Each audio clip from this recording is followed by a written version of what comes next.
Você está no Ancião da Cidade, um espaço de perspectivas e diálogos sobre a ansiedade. Olá, eu sou o Cris, estou recebendo aqui em mais um episódio do Ancião da Cidade. Como eu disse, o ancião não sou eu. O ancião é aquele lugar interno dentro da nossa sabedoria mais íntima e mais pura, que a gente às vezes precisa acessar para que a gente possa conseguir dialogar com tudo isso que a gente vivencia na nossa vida, na nossa jornada. E hoje eu estou aqui com uma convidada especialíssima na minha jornada, que é a Michele Taminato. A Mi é uma grande referência dentro do que ela acredita, do que ela tem impactado positivamente a vida das pessoas. Tive a oportunidade de, por muitos anos da minha vida, me conectar, me reconectar, e agora cada vez mais ancorado dentro de um lugar muito próprio, de poder impactar a vida das pessoas cada vez mais, né? A Michele, como uma boa nipo-okinawana brasileira, ela está aqui hoje para honrar toda essa linha ancestral da sua origem, dos seus aspectos culturais. E a partir disso eu quero efetivamente receber você aqui com muita amorosidade, muito respeito, muito cuidar da sua história e fundamentalmente sobre o tema que nos conecta aqui nesse espaço de diálogo, né, que é a ansiedade, que é um tema que a gente vê aí o quanto que a sociedade cada vez mais coloca à mesa, muitas vezes não tão positivo, né? A gente vê coisas absurdas sendo ditas, pessoas sendo diagnosticadas em processos que talvez nem elas tenham, e a gente vive uma sociedade que cada vez mais, nesse lugar da complexidade, de outras camadas que estão sendo colocadas, dialogando entre essa busca por uma vida mais plena, uma vida mais integral, mas ao mesmo tempo instalada no meio do caos, né? Então, seja bem-vinda ao Ancião da Cidade e estou muito feliz de estar aqui com você, Mi. Uma honra, Cris, é uma felicidade enorme estar aqui contigo, acessando o seu ancião desta cidade, né, podendo falar um pouco mais sobre tudo isso.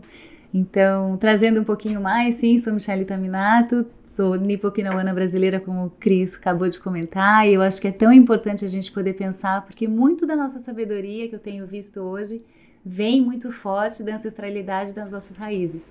Então, quando você comenta para eu poder trazer tudo isso e falar sobre ansiedade, né, Cris, é tão importante porque muito do que a gente acaba conectando no nosso dia a dia, desconectando, a gente acaba colocando muito nesse contexto social, que você acabou comentando um pouquinho sobre a estrutura dos desafios, de como a gente tá se tabulando e rotulando às vezes pelos desafios do que é ansiedade, e acaba esquecendo de muito daquilo que a gente já carrega de sabedoria, que é numa época antiga, já tinham-se muito desses conhecimentos e clarezas para poder viver e conviver em sociedade, e acabava não conectando e a gente acaba se esquecendo. Então, falar um pouco dessa sabedoria ancestral também com você no dia de hoje, conversar um pouco sobre essas reflexões no nosso país, que infelizmente hoje é considerado o país mais ansioso do mundo. Então, o Brasil, a gente sabe que isso é uma questão sistêmica, mas que neste momento, o nosso país está batendo recordes a cada ano, de acordo com a Organização Mundial da Saúde e do Trabalho, nos nossos indicadores que estão piorando a qualidade da ansiedade. Mas a gente sabe também, né, Cris, que querendo ou não, quando nós éramos mais jovens, a sabedoria também estava aí presente no passado. Muita coisa que hoje nós temos e vemos nos jovens acontecendo numa correria maluca, a gente não tinha. Nessas grandes opções, mas não tem mais um canal ou dois, a gente tem uma quantidade enorme de streamings, a gente tem uma quantidade enorme de desafios que estão acontecendo por aí, e eu acho que trazer a qualidade dessa sabedoria interna no nosso dia a dia cada vez traz mais a responsabilidade e a importância da gente conectar com algo que está presente, e muitas vezes a gente acaba não tendo esse tempo. Eu falo muito assim, a ansiedade para mim está muito ligada nesse contexto quando a gente é tomado pela vontade e o desejo do outro, pela vontade e as ideias do outro, e acaba não se colocando, se posicionando em relação à sua. E a partir disso, a gente acaba não vivendo a vida que a gente gostaria de viver. A gente fica correndo atrás das vidas que as outras pessoas nos colocam para viver e sobreviver no dia a dia. Então, falar um pouco mais disso, conectando essa sabedoria, trazendo cada vez mais a clareza de quais são essas sementes que a gente acaba carregando para poder fortalecer, né, na nossa presença, na nossa clareza, na nossa mente, tem sido uma das grandes oportunidades para a nossa individualidade, mas também para a nossa coletividade, para a gente poder se apoiar. Uau! Eu acho que você traz um ponto que para mim ele tem sido a essência de toda essa construção nesse lugar, de como a gente se relaciona com essa temática, né, Mi? Muitas vezes a gente está projetando efetivamente no outro aquilo que é algo que a gente precisa cuidar dentro da gente, né? E o contrário também é verdadeiro. O outro está projetando muitas expectativas, muitos lugares que ele gostaria que a gente acessasse, que é uma questão do outro, não é uma questão nossa, né? Tive a oportunidade em outro episódio aqui nesse canal de falar sobre isso, assim, o quanto que a gente, às vezes, a gente projeta os nossos sonhos, as nossas escolhas, os nossos desejos, não a partir daquilo que efetivamente faz e conecta com a nossa essência, e sim aquilo que a gente quer fazer e projetar para que o outro nos acolha e que o outro nos receba. E não é sobre isso, né, Bia? Eu acho que a dança e a beleza da vida, ela está em a gente entender efetivamente qual é a nossa essência e como é que a gente dialoga a partir dela com todos os contextos, né? Tá vendo? Eu vejo que isso, Cris, quando se comenta, é um dos grandes fatores de ansiedade, porque imagina que dificuldade é a nossa de conseguir assim, nos posicionarmos em qualquer lugar que seja, considerando apenas a vontade, o estereótipo do que os outros colocam pra gente, o que a gente tem que ser e fazer. É isso. E isso, nesse momento, com a mídia social, com a comunicação do jeito que a gente tem hoje, até com a inteligência artificial nesse momento, que traz pra gente soluções, às vezes, que nós consideramos que é tão surpreendentes, que nem a gente acredita que ela está trazendo hoje, imagina com todo esse aparelhamento de tecnologias e informações falando pra gente o que ser e que não ser, o que fazer ou como não fazer, o que é sucesso e o que não é sucesso, o que é felicidade e o que não é felicidade. Exatamente. Imagina administrar tudo isso nesse contexto, nesse dia a dia, sem estar ancorado em alguma outra coisa. Então, infelizmente, hoje a gente está com o desafio e a ancoragem de muitas pessoas acabam sendo dentro dos medicamentos. E nem os médicos estão conseguindo mais sustentar a quantidade de desafios para compreender o ser humano na situação que a gente está hoje. E quando a gente pensa nos contextos externos que acabam potencializando, como a gente tem as crises, teve a questão da Covid, questões de crises ambientais que também estão acontecendo no nosso Brasil nesse momento, a gente vê o quanto fica ainda mais evidente o quanto o tema da ansiedade e fazer com que esse tema seja realmente amadurecido para que a gente consiga ter mais clareza e aprofundamento nas próprias ferramentas, como que a gente faz isso em comunidade, como que a gente está colocando isso dentro das nossas estruturas sociais, nas nossas empresas, nas nossas políticas, acaba ficando cada vez mais imprescindível. Eu não posso nem falar que é importante, porque nesse momento ela está sendo essencial. Nós não possuímos um letramento básico para compreender muitas vezes nem o que a gente está sentindo. Exatamente. E aí a gente está aguardando outras pessoas definirem para a gente o nosso quadro emocional, que nós não fomos capacitados e orientados desde pequenos, né, em sentir e conseguir traduzir o que a gente está sentindo emocionalmente no nosso corpo, através de conscientemente estabelecer os próximos passos. Então eu vejo que hoje falar sobre tudo isso está sendo muito importante, principalmente nos efeitos colaterais que a gente está tendo na sociedade sistêmicos, com jovens, a gente nas famílias, a questão da crise ambiental, a questão do nível de estresse, burnout, infelizmente outros indicadores como suicídio já estão começando a entrar nas pautas de conversas em espaços que até então eu nunca imaginava que ia aparecer, né, como a questão de escola, jovens e adolescentes. Então, a partir desse momento, a gente vê que realmente o que fazer, né, para falar sobre tudo isso e trazer a consciência a partir das nossas experiências e aprendizados também. Uau! Você traz o trazer a consciência, né? O quanto que a gente... esse é um exercício, né, da gente estar vivendo e dialogando com toda essa complexidade, porque, de fato, a gente não vai conseguir não entender cada vez mais essa teia da complexidade, né? Os sistemas, eles se emaranham, as questões, elas se emaranham e nos convida o tempo todo a saber dialogar com tudo isso, né? Quando a gente toma consciência, quando a gente percebe, no mínimo, como a gente está dialogando com tudo isso, de alguma forma a gente planta uma sementinha para a gente olhar com mais carinho e mais cuidado para outras perspectivas que a gente não olha, né? A gente vê o quanto que a educação ela é importante, ela é relevante nesse processo, o quanto que a gente preparar as pessoas e a gente se preparar nesse lugar de aprendizagem, desse cuidado íntimo, desse cuidado com a mente, com o fisiológico, com o físico, ele impacta sistemicamente em todos os contextos onde a gente está inserido, né? Você traz o burnout, traz a questão de felicidade, todas as questões que a gente vai para os ambientes corporativos, que é onde a gente mais pode falar, porque é onde a gente vive o nosso dia a dia, né? Eu falo que o trabalho, ele é motor e ele nos coloca em movimento. E muitas vezes a gente coloca ele como se ele fosse a única prioridade da vida.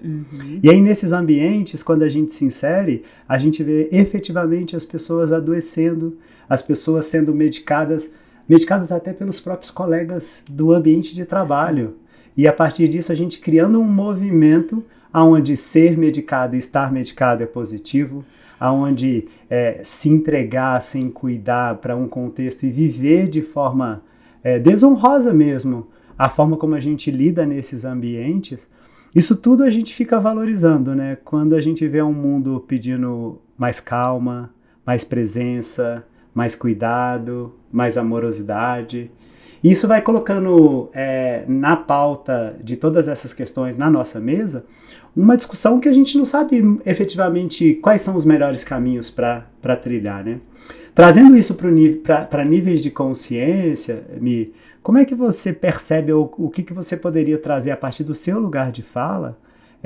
Como é que você dialoga no seu lugar sobre tomada de consciência, percepção, e o que você tem feito para você cuidar e dialogar com a sua ansiedade, né? Acho que isso é uma pergunta mágica. Isso é maravilhoso, né, Cris? Porque, na verdade, não existe uma solução única, mas eu vejo que para aguentar e sustentar todo esse processo de emaranhamento e complexidade que a gente vive, não existe melhor situação do que a gente conseguir encontrar essa paz interna. Não existe formas para a gente tomar melhores decisões e não abarcar nessa confusão que é proporcionada para a gente no nosso dia a dia, com oportunidades, com desafios, com problemas, com dificuldades e com realidades de celebração múltiplas também, porque a gente não vai falar que a ansiedade é gerada apenas para um momento de dificuldade. A ansiedade é às vezes gerada até pelo volume de oportunidades positivas que você está tendo na sua vida, né? O difícil hoje é que a gente está vendo que a normalidade de você compor, que você está tomando remédio tarja preta, está se tornando uma coisa comum. Exatamente. E está ficando normal, né? Então, não, a gente precisa gerar uma normalidade dentro desses processos individuais. Então, para mim, né, Cris, é muito importante ter esses momentos de descobrimento, descoberta e presença.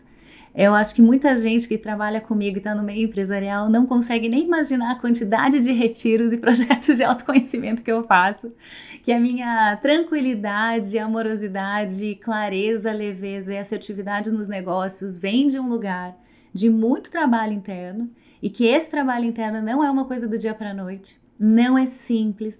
Eu lembro que a primeira vez que eu fui fazer um processo de meditação, um retiro de meditação, eu falei, quem é o maluco que inventou que isso acalma, né?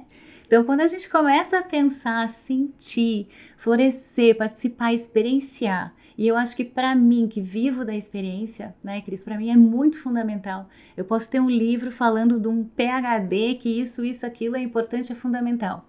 Se eu coloco aquilo na prática e não funcionou, não adianta a ciência falar para mim tudo aquilo para poder projetar e fazer com que aquilo se torne uma realidade. Eu acho que ela é uma referência para outra pessoa. Com certeza. Mas para mim, fazer um trabalho de autoconhecimento, ter apoio terapêutico quando necessário, sentir que isso é importante, isso não é uma fraqueza, ter uma rede de apoio onde eu posso, tanto no meu ambiente de trabalho, quanto nos projetos, até com alguns clientes, né, ter espaços de vulnerabilidade para quando eu não tô bem mesmo, poder ser transparente e falar.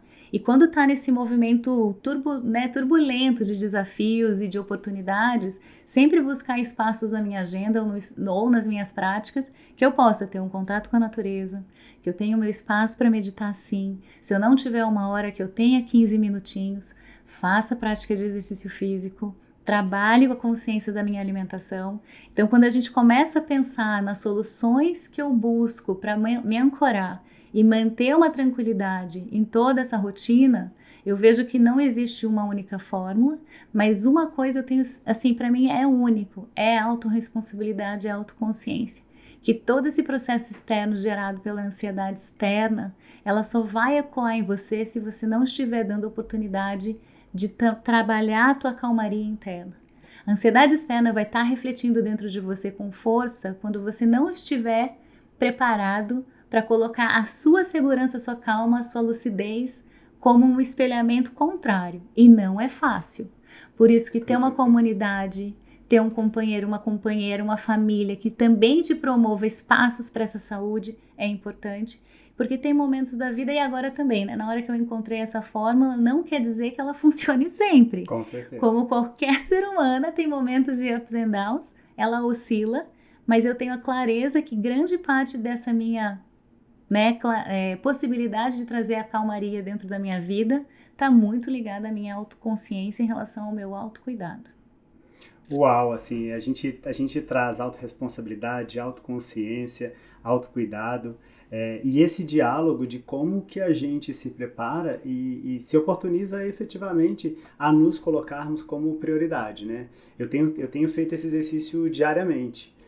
Muitas vezes eu sei dos meus compromissos, eu sei da minha disponibilidade, trago para mim, isso é um dos maiores exercícios que eu tenho feito hoje. Também equilibrar o quanto eu estou disponível para tudo e para todos. E muitas vezes a gente vê o quanto que a gente está nessa necessidade de dizer e de expressar que a disponibilidade é uma virtude. Quando na verdade não é sobre isso, né? Esse equilíbrio de tomar consciência, de ser responsável com a gente mesmo, ele passa por um olhar holístico, né? Uhum. Que está também no trabalho, mas está também na nossa alimentação, nas nossas práticas diárias. Você trouxe o exemplo da meditação. Quando eu comecei a dialogar nesse lugar, a minha ansiedade ela era muito maior em querer aquietar minha mente do que querer dialogar em estar comigo mesmo. E eu fui percebendo que o processo meditativo não é aquietar a mente, porque a gente nunca vai aquietar a mente. A gente está o tempo todo sofrendo interferências, o tempo todo a gente está tendo diversas conexões dentro do nosso campo.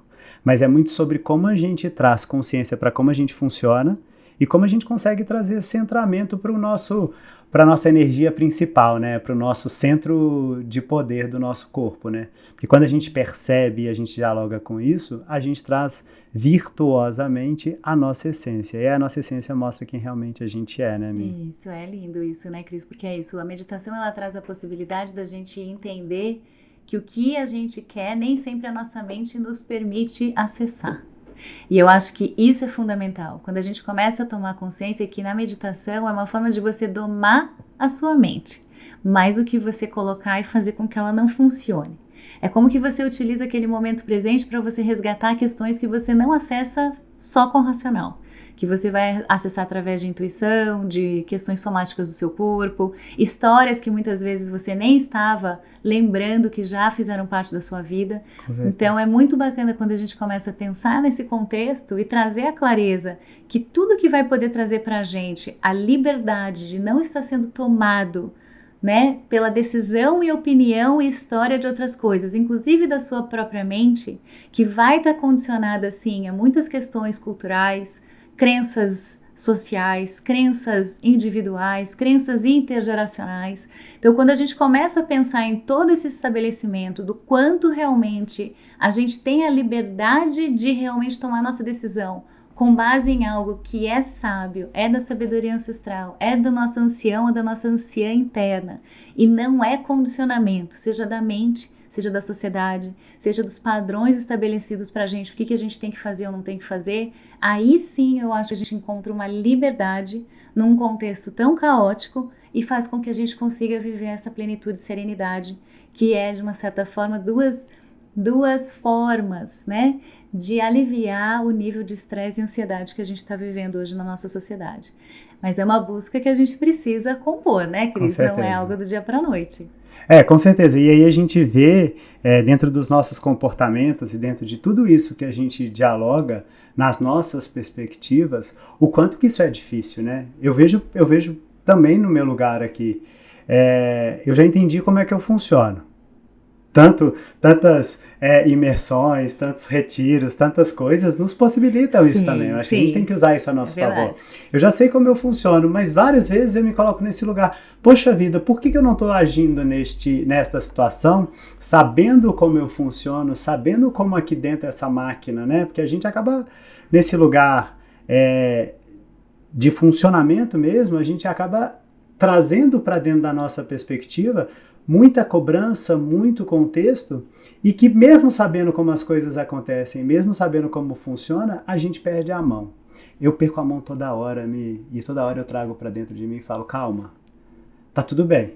Você já entendeu que você funciona assim? Acho que o grande desafio e o grande diálogo interno é a gente começar a perceber o quanto a gente está respeitando esses movimentos. Seja no momento que a gente dorme bem, seja no momento que a gente está em qualidade, entregando e ofertando e recebendo do outro em momentos de qualidade. E aí vai nessa teia várias questões, né? Sim, eu acho que a beleza do processo de autoconhecimento e autoconsciência, Cris, é a oportunidade da gente se permitir ser humano. Uau! E é difícil a gente lembrar que o ser humano é composto de emoções às vezes incríveis, como uma alegria, como também tem movimentos onde a gente vai sentir, sim, medo, raiva, e que tudo isso faz parte do ser humano, né? E muitas vezes a gente acaba esquecendo porque vem de uma cobrança, de um processo para a gente ser sempre o melhor, a melhor versão, e eu acho que a gente tem que tomar consciência que a melhor versão é aquela simplesmente a suficiente para trazer para a gente a clareza do que é o bem viver.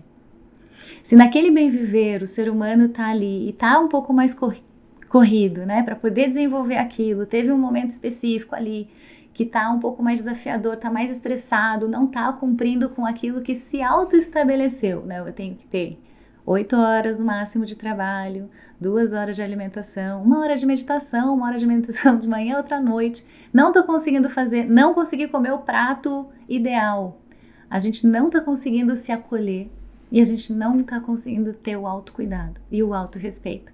E a busca das pessoas que eu vejo que estão cada vez mais próximas a acessar essa sabedoria interna, de trazer leveza, não conseguem trazer a leveza, né? Eu tive isso muito porque a cultura japonesa é sempre a perfeição. Como que eu trago a leveza, a celebração e a diversão? Não é diversão de, uhul, não. A diversão no sentido de trazer uma plenitude e serenidade, mesmo em momentos que eu não estou atingindo os meus indicadores internos de sucesso.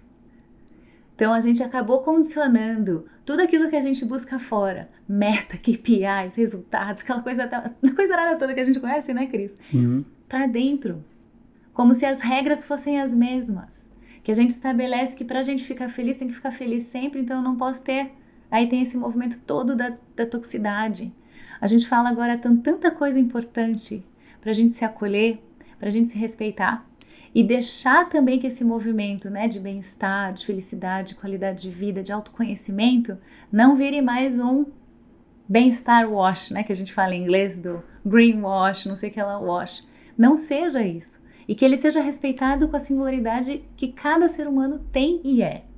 Porque a partir disso, a gente consegue viver a essência principal para poder remodelar aquilo que a gente acredita que seria possível trazer esse equilíbrio num mundo que hoje impõe para a gente estamos predestinados a sermos os mais ansiosos do mundo. Por que não estabelecer algo contrário?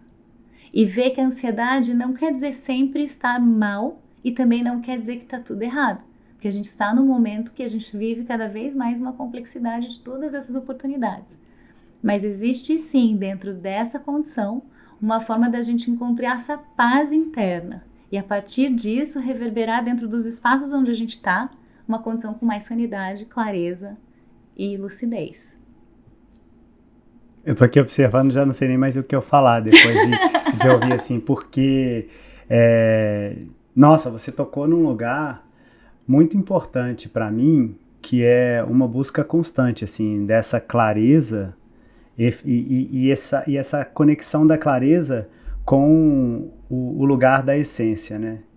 Porque quantas pessoas, eu acho que a grande maioria das pessoas que acessam pela algum tipo de conexão que eu tenho, ou nos espaços que eu estou, muitas vezes o campo da clareza ele tá fragilizado, eu tô ali, eu tô operando, eu tô fazendo, mas eu não sei nem por que eu tô fazendo aquilo. Eu vivo como das outras pessoas, mas eu esqueço de ter essa clareza do que efetivamente é importante para mim, né? Do que efetivamente quem eu sou, do porquê eu sou, do porquê que eu estou aqui, né?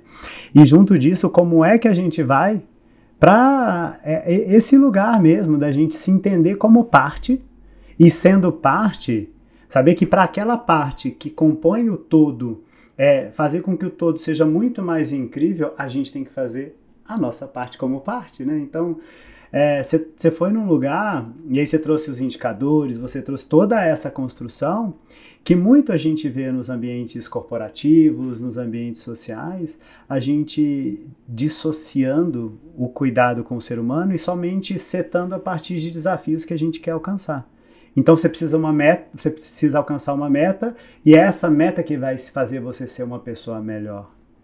Sabe? A gente precisa desconstruir um pouco essas percepções que a gente foi construindo ao longo da nossa trajetória, né? A gente esqueceu de um detalhe: o mundo mudou, as pessoas acompanham a evolução de uma transformação, né? A gente vai ter a oportunidade de falar cada vez mais de felicidade, de saúde mental, mas também esse diálogo também com a inteligência artificial, esse diálogo com tudo isso que está posto à mesa. E como é que a gente pode, e aí caminhando um pouco para a gente encerrar o nosso encontro, e que pena que o tempo é curto, né? Porque senão a gente ficaria aqui trazendo muitas coisas. Mas como é que a gente pode olhar para as pessoas que a gente impacta, né? Para dentro a gente já falou que é importante, a gente já percebeu que é importante, e sabe o quanto que essa virtuosidade interna vai fazer com que a gente entregue para o outro a nossa melhor forma. Mas como que a gente pode também apoiar e impactar, na sua visão, as pessoas que fazem parte da nossa trajetória e que muitas vezes não tiveram acesso ou não perceberam da importância de ter acesso, até pela própria estrutura de formação, de educação, né, o próprio sistema familiar? Como é que a gente pode levar essa mensagem para outras pessoas, dentro da sua percepção? Nossa, Cris, tem tantas coisas, né, interessantes e importantes, mas eu acredito que quando a gente pensa na coletividade, hoje é isso que eu tenho praticado, né? A gente precisa começar a gerar estruturas, movimentos e novas realidades para as pessoas sentirem. Algumas delas, com uma palestra, ela vai se conectar com esse podcast, vai ter uma abertura, alguma coisa vai ser falada. Mas a gente está vivendo numa sociedade de zumbis, de pessoas que hoje muitas vezes nem estão sabendo que elas não estão conseguindo estar no seu estado normal. Eu não estou nem falando num estado saudável, né? Num estado normal de percepção daquilo que é dela e o que não é. Mas no momento que ela começa a viver através das nossas experiências, né, seja de uma nova estrutura organizacional, seja de um workshop, pode ser uma liderança, pode ser uma nova empresa, novos cases, que a gente consiga trazer a partir disso a realidade com esse tipo de experiência. E a partir disso as pessoas terem um convite de vivenciar de uma forma distinta, em que até o somático dela teve uma conexão relacionada àquilo que aconteceu. Eu tenho tido isso muito, né, no Colabsou, você tem vivido com a gente, o quanto falar de felicidade, colaboração, inovação, governança, quando a gente conversa, falar é uma coisa, algumas pessoas estão preparadas e vão acessar. Mas no momento que elas praticam, passam pela experiência, vivenciam o que é isso na prática, aí a gente transformou, porque o terreno começou a ser trabalhado para poder tomar essa consciência. E isso é o que eu sonho, né, Cris? Eu sonho que a realidade humana, ela realmente seja formatada de humanos para humanos. Que a gente possa, num dia que resolver sair daqui, olhar para trás e falar: o terreno foi feito, as sementes, as melhores, da melhor qualidade foram semeadas, as pessoas estão preparadas no sentido de continuar com essa jornada que a gente sabe que não vai ser rápida, mas que aquilo que eu fiz até então teve integridade, teve clareza, teve leveza com momentos de ansiedade, mas que a gente também teve a possibilidade de resgatar o que é ser humano, o que é se viver em comunidade e o que faz sentido para uma nação, para um país, para uma organização, pela população global desse país estar vivendo, para poder considerar valores essenciais de dignidade daquilo que a gente acredita. Então, para mim é isso. Para um país e, sem dúvida, para um planeta, né? Para um planeta que clama por mais responsabilidade, da forma como a gente cuida. A gente vê a natureza mostrando aí uma força muito maior, uma força muito mais soberana. E a gente percebe como a gente é pequeno dentro desse contexto, né? Mas a gente é pequeno num tamanho gigante, podendo efetivamente entregar algo muito maior a partir do contexto onde a gente vive, né? E é isso, Mi. Muito obrigado. Muito obrigada, Cris. Estou feliz por estar aqui com você, dividindo esse espaço, Super. o quanto você representa na jornada. e que esse ambiente de diálogo mesmo sobre um tema tão forte, importante e poderoso, ele seja de alguma forma levado para muito mais pessoas. Sim. Obrigado por estar aqui, por dividir esse pelo espaço. Convite, e sucesso, e aproveitem muito esse canal porque ele vale a pena, ele é muito especial e maravilhoso. Compartilha com mais pessoas, porque o que é bom precisa reverberar, precisa ser compartilhado, precisa ser multiplicado. Então, sucesso, Cris. Esse movimento, esse espaço todo está sendo incrível. É isso aí. Hoje eu estive aqui com a Michele Taminato, compartilhando um pouco sobre a perspectiva dela nesse lugar e nesse olhar para a ansiedade, e que o Ancião da Cidade possa despertar em você essa clareza, esse entendimento aonde é que está a sua sabedoria interna, porque com certeza quando você identificar o seu saber interno, ele vai te deixar muito mais forte e vai te permitir alcançar lugares muito mais especiais, mais genuínos e com muito mais amor. É isso aí, obrigado, Mi. Você está no Ancião da Cidade, um espaço de perspectivas e diálogos sobre a ansiedade.